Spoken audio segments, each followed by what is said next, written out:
The day my parents called me difficult, I finally realized I wasn't their daughter, I was their safety net.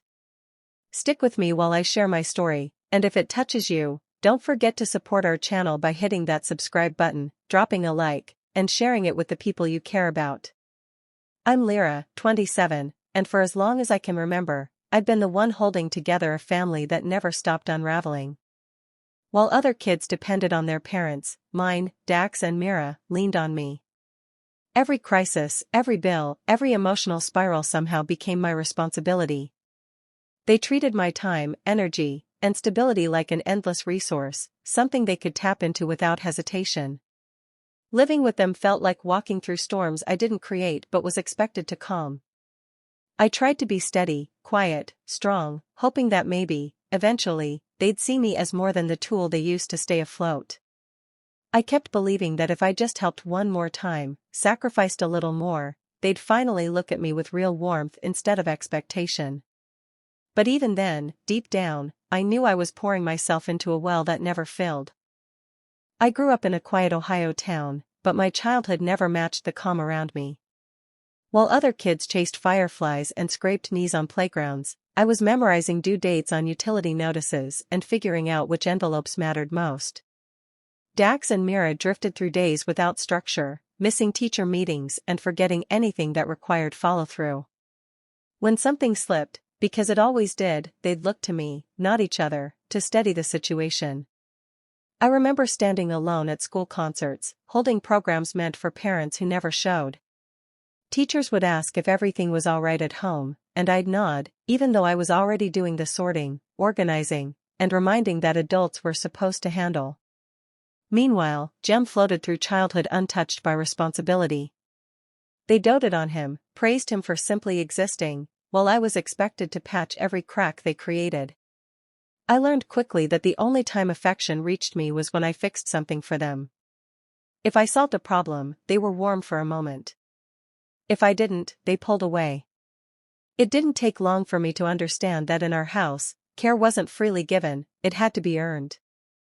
When I was 15, I finally felt like I had something that belonged entirely to me. I'd spent months babysitting for neighbors, counting every dollar until I had enough to purchase a modest laptop for school. It wasn't fancy, but it represented effort, pride, and a tiny corner of independence I'd carved out for myself. For a couple of weeks, it stayed safely on my desk, a reminder that hard work could give me things no one else ever offered. Then one afternoon, I came home to an empty space where it should have been.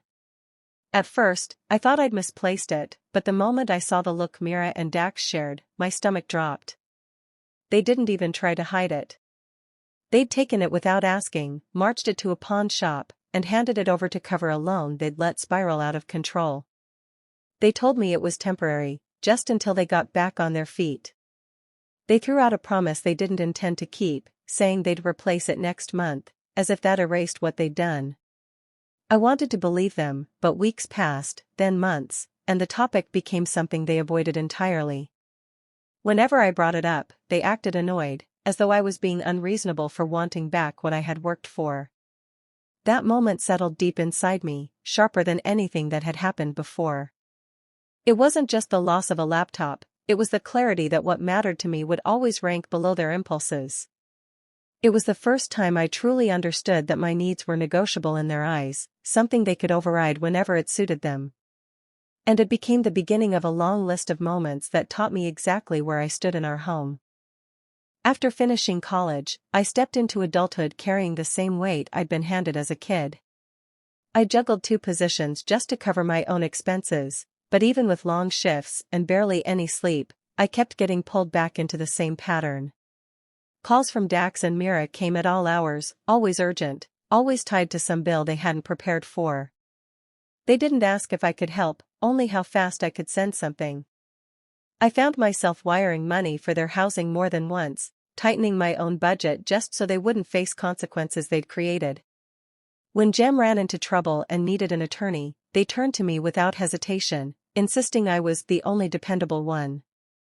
I paid because the alternative was listening to days of pressure, followed by cold silence whenever I hesitated. Grocery bags ended up on their porch week after week, while I lived on whatever was cheapest. Whenever I attempted to draw a line, they acted like I'd committed a betrayal. I heard the same rehearsed phrase each time I tried to say no, words meant to make me fold: family helps family, Lyra. Don't be dramatic. It didn't matter if my bank account was nearly empty or if I was behind on my own needs. Their voices always carried the same expectation, as if supporting them was part of my identity. I kept telling myself it was temporary, that maybe they'd start handling their own responsibilities once they saw how hard I was working. But nothing shifted. Each favor became a stepping stone to the next demand, and every attempt to slow things down was met with disappointment strong enough to push me right back into compliance. It felt like I was living two lives, one where I tried to build something for myself, and another where I was tethered to problems that weren't mine but always ended up in my hands. The promotion felt like a breath I'd been holding for years. I packed my things, signed papers for a small place of my own, and stepped inside knowing, for the first time, that I might finally be building something untouched by anyone else's chaos. The space wasn't luxurious, but it was mine, and that alone made every inch feel bright. That calm lasted barely a week before the familiar storm found me again. Dax and Mira called with a new pitch, dressed up as some grand chance to change everything. They wanted my signature tied to it. I didn't even need details. I'd lived through enough of their schemes to know exactly where it would lead. I told them I couldn't do it. I was firm but steady, hoping they'd accept my decision and move on. Instead, they appeared at my door without warning, their expressions already set in accusation. They talked over each other, insisting I was thinking only of myself and ignoring what they claimed was a rare shot for them. Their voices filled the room, shaking the peace I'd worked so hard to create. When I didn't bend, frustration sharpened their tone, twisting my refusal into wrongdoing. Then Jem arrived, stepping inside like a judge ready to deliver a verdict. He didn't ask for context. He didn't ask how I was doing. He simply repeated what they'd told him, painting me as someone cold, someone who had forgotten where she came from. Hearing him say those words stung more than I expected. He'd always been shielded from responsibility, and now he stood there siding with them completely, acting as if my attempts to protect my future were betrayals. Their voices blended into something heavy and familiar, but this time, something inside me didn't fold. I felt the weight of years pressing against my chest, yet beneath that pressure, a quiet shift began. A few days after that confrontation, the uneasy feeling in my stomach finally made sense. My phone lit up with numbers I didn't recognize, each voicemail more aggressive than the last. They spoke as if I'd signed something, listing amounts, deadlines, and consequences. One message mentioned taking part of my paycheck if I didn't address the outstanding balance. My hand shook as I replayed it, realizing someone had handed out my contact information without permission. I called one of the agencies back, trying to understand what was happening, and the representative casually explained that my name had been given as a trustworthy point of contact. That phrase told me everything I needed to know. Only two people in my life would try something like that, and they had already shown they'd cross any line if it meant easing their own burden. I drove to their place, barely able to think past the pounding in my chest. When they opened the door, I didn't sugarcoat anything. I laid out exactly what I'd heard, the threats, the fear, the violation of being pulled into something I had no part in. I expected at least a hint of regret, maybe surprise, maybe concern, but the look I got instead was irritation, as if I was overreacting to something trivial. Mira crossed her arms, and Dax wouldn't meet my eyes. Their voices carried none of the remorse I'd hoped for. Instead, they tossed out a line so blunt it stunned me: "You're difficult. You're supposed to help us." Hearing those words felt like a final door closing. There was no misunderstanding, no mixed signals, no room to hope I'd been wrong about them. In that moment, the truth settled in fully: they didn't see me as someone with boundaries or a life of my own. They saw me as a resource, and nothing more. Leaving their doorway that night, something in me shifted, not loudly, not violently, but with a steady finality I'd never felt before. It wasn't anger that settled in my chest, it was clarity. The part of me that kept hoping they'd change simply let go. I didn't announce anything. I didn't give speeches or warnings. I just stopped participating in the cycle that had drained me for years. The next morning, I silenced their numbers. When the familiar pattern of apologies, bargaining, and pressure started filling my voicemail, I didn't respond. Messages about overdue bills and sudden emergencies went unanswered. The instinct to jump in, to fix, to soothe, to solve, was still there, but I pushed through it. Each ignored call felt like reclaiming a piece of myself I hadn't realized I'd lost. I pulled copies of my financial records, contacted the necessary agencies, and placed every safeguard I could on my information. Fraud alerts went on all 3 major files, blocking any attempt to tie my identity to debts I never agreed to carry. For the first time, I took steps that protected me instead of them, actions designed to ensure no one else could sign me up for chaos. There was no dramatic confrontation, no explosive finale. My revenge lived in the quiet distance I created, me choosing my own stability over their demands. By stepping away from every role they'd forced on me, I took back more power than any argument ever could. I didn't need to punish them, removing myself from their reach was enough. It didn't take long for the shift to ripple through the rest of the family. Without me stepping in, their obligations began stacking faster than they could dodge them. I heard through distant cousins that letters were piling on their kitchen table, notices slipping under their door, and the pressure they'd once funneled onto me was now fully their own to carry. Instead of taking responsibility, they turned to another tactic, rewriting the story. Word spread quickly that I had walked away without a reason, that I'd left them stranded after everything they'd done for me. The version they shared painted them as wounded and me as someone who'd chosen comfort over loyalty. Before long, a few relatives echoed their accusations, repeating phrases like I'd committed some unforgivable slight. Hearing that I was being labeled selfish stung, even though I knew exactly why they were choosing to believe it. But not everyone accepted the narrative being pushed. A quiet message from Aunt Rena arrived first, asking if I was okay. She didn't pry or offer judgment, just let me know she'd already guessed the truth on her own. She'd seen the way things played out over the years, even if she hadn't stepped in before. Her words were simple, but they steadied me in a way I didn't expect. She told me I wasn't wrong for protecting myself, that stepping back didn't make me uncaring. For the first time in a long while, someone in the family acknowledged the reality without twisting it. Amid all the noise and accusations, that small bit of understanding felt like proof that breaking away hadn't turned me into the person they claimed, it had simply revealed the dynamics everyone else had ignored. Jem reached out a few weeks into the silence, his tone unusually soft, almost cautious. He said he wanted to clear the air, that he'd been thinking about everything and hoped we could sit down somewhere neutral. Part of me hoped he genuinely wanted to understand, even though a heavier part suspected another motive hiding beneath the sudden concern. Still, I agreed to meet him, choosing a small cafe where I felt grounded enough to handle whatever came. At first, he kept the conversation light, avoiding the real issue with forced warmth.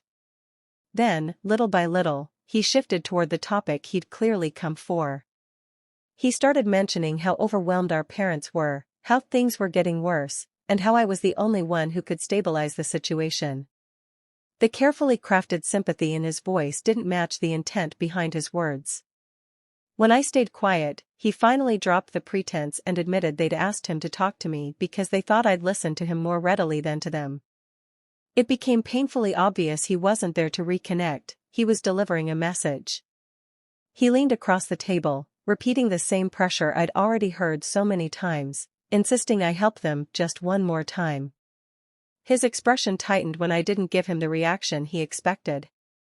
For a moment, I saw the same entitlement in his eyes that lived in theirs, the same belief that my life was something to be tapped into whenever they were struggling. I didn't argue.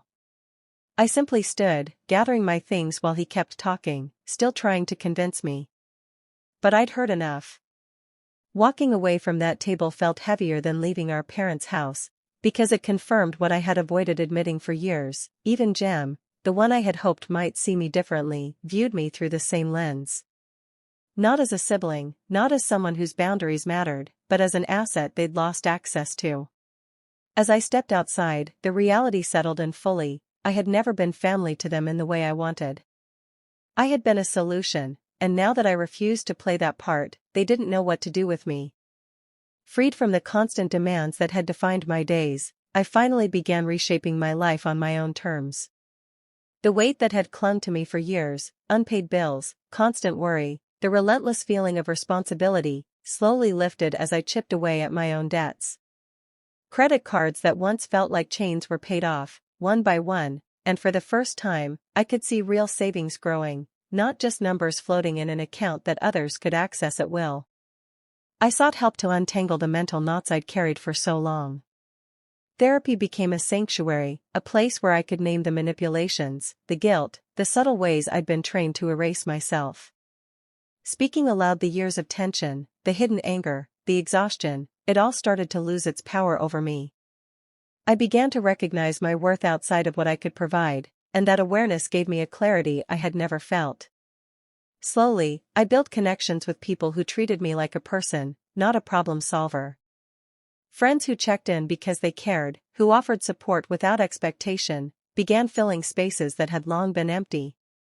Laughter, genuine conversation, and shared moments became a new normal. With each passing day, I felt the walls I had built around my needs finally solidifying, stronger and safer. I moved through life with less tension, a steadier heart, and a quiet confidence that no one could extract from me. For the first time in memory, I wasn't just surviving, I was thriving.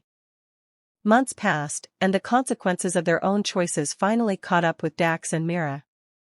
Notices stacked on their doorstep, overdue payments accumulated, and landlords grew impatient. Without me to intervene, the cracks in their household widened into full-blown chaos. Eviction loomed, and for the first time, they experienced the pressure they had always redirected onto me. When they reached out to relatives for assistance, doors closed. People who had once tolerated their patterns now refused to step in. Their credibility had worn thin over the years, and no one wanted to absorb the repeated crises they had created. Isolation settled around them in a way that I had long predicted but never hoped to see with malice, simply as the natural outcome of their repeated irresponsibility. Eventually, Jem called me. His voice carried hesitation, almost shame. He admitted that our parents had always assumed I would handle everything, that my compliance was a guarantee rather than a choice. Hearing it confirmed what I had suspected all along. I had never been considered as a person with limits, only as someone obligated to maintain their stability. I didn't reply with triumph or insult. Instead, a quiet sense of validation settled over me. My absence wasn't punishment, it was revelation. Their reality had been laid bare, and without me as a buffer, everyone could finally see the consequences of how they had treated me. For the first time, the truth existed independently of my effort, and that alone felt like vindication. When their calls came months later, I braced myself. Mira and Dax weren't seeking reconciliation, they were sending lists, ultimatums, and expectations as if time had erased the lessons of the past. Their tone carried urgency, entitlement, and the same insistence that I should step back into the role I had abandoned. I listened without interruption. No pleading, no arguing. I stated clearly that I would no longer manage their affairs, cover their missteps, or bear their burdens. This time, my voice held steadiness and calm, the kind that comes from knowing exactly what you deserve. Predictably, they tried to corner me with accusations. "You're heartless," they spat, hoping to provoke guilt or hesitation. But their words, once sharp and capable of twisting my resolve, now rolled off like water over stone. I realized I was untouchable in the way that only comes from boundaries cemented by experience. I looked at them and felt the truth in my own voice. "I'm not difficult. I just stopped letting you use me." Saying it aloud carried a weight I hadn't known I could hold, the weight of self-recognition, of reclaiming a life that had been claimed by others for too long. I walked away slowly, each step measured and intentional, not in anger but in quiet triumph. There were no fiery words or dramatic exits, only the profound relief of finally choosing myself. This was my revenge, not chaos or punishment, but serenity, strength, and freedom earned by asserting the life I had always deserved. Hey besties! Thanks so much for watching till the end. This story shows what it's like to carry everyone else's chaos while trying to survive. I finally stopped being the fallback for my family, faced their lies, and reclaimed my life. Boundaries gave me peace, not guilt. Betrayal hurt, but it also revealed my strength. If this resonated, like, share, drop a comment, and subscribe for more emotional journeys. See you next one.